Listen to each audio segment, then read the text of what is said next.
The Celestian Legion.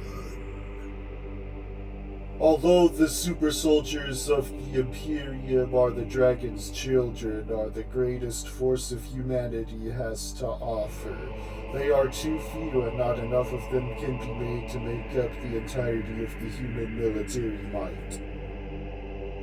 So it falls to the regular human people of the Imperium of Celestia Prime to make up the vast majority of the military force for both humanity and elf-kind alike. After humanity's arrival in the Celestia Sphere and the establishment of a formal government with the Star Elves, they realized very quickly they would need a formal military to defend themselves, and that neither the Dragon's Children nor the Star Elves had the numbers to build up a full army initially, so the normal humans had to rely on themselves to form the infant Imperium army.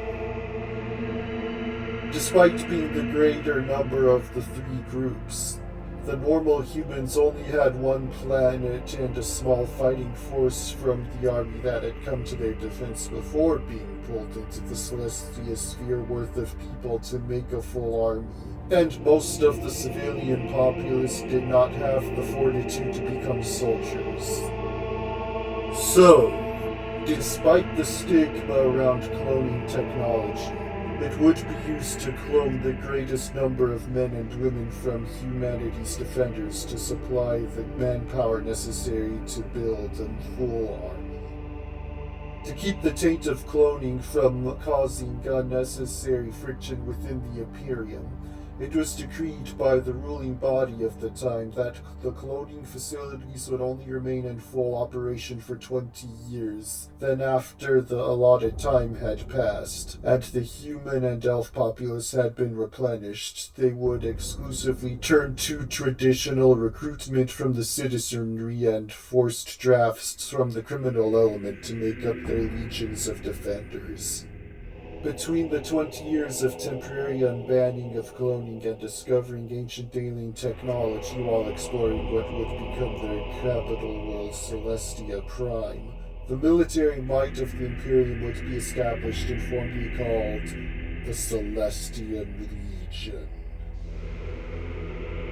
After being formally established, they gave much-needed relief to the Dragon's Children, who had been struggling for the last 20 years to safeguard humanity, and are now the primary defenders of the Imperium of Celestia Prime, with the Dragon's Children only being used for specialized missions, and when the threat facing the Imperium is too great for the formal humans to handle.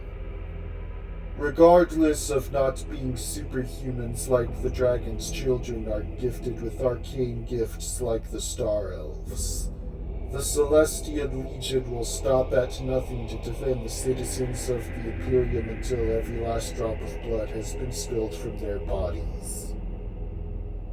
If this story has intrigued you, please be sure to like, comment, and subscribe.